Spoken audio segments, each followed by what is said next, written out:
உயிருக்கு பாதுகாப்பு இல்லாம இருக்கு.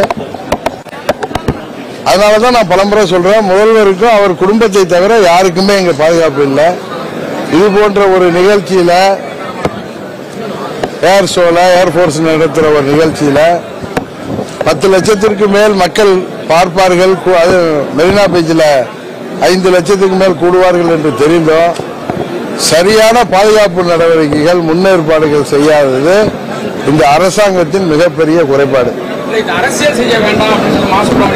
இல்ல, நாங்க யாரும் அரசியல் செய்யல.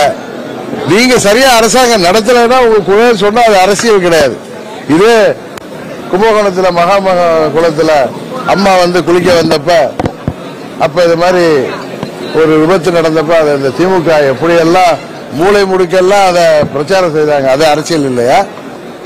இவங்க செய்யற தவறுகளையோ இவங்க செய்யற முறைகேடுகளையோ இவங்க திமுக நிர்வாகிகள் ஈடுபடுகின்ற போதை மருந்து கடத்தலையும் போதை மருந்து வியாபாரத்தை பத்தியும் சொன்னா அது அரசியலா? இது போன்ற ஒரு ஸ்டாம்பேட் நடக்காம இவ்வளவு லட்சம் பேர் கூடுற இடத்துல இது போன்ற பிரச்சனைகள் வரும் என்று முன்னேற்பாடு செய்யாமல் இத்தனை உயிர் இழப்புக்கு காரணமாக இந்த அரசாங்கம் இருக்கும் பொழுது அதை விமர்சனம் செய்வதற்கு சாதாரண குடிமக்கள் மகனுக்கும் உரிமை இருக்கிறது. தமிழ்நாட்டில் வாழ்ற ஒரு குடிமகனா நான் அதை சொல்றேன். இது அரசியல் செய்யல. இது இந்த அரசாங்கம் இனியாவது திருந்துமான்னு பாக்குறோம். ஏன்னா இன்னைக்கு கள்ளச்சார வியாபாரம் பெருகிறதுனாலதான் கள்ளச்சாரத்தில் உயிரிழந்தவங்களுக்கு 10 லட்சம் அறிவித்து அதை மூடி மறைக்கிறீர்கள். இந்த செய்திகளை வெளிவராமல் அது வெளிவந்தா அதுல அரசியல் செய்யாதுன்னு சொல்றீங்க.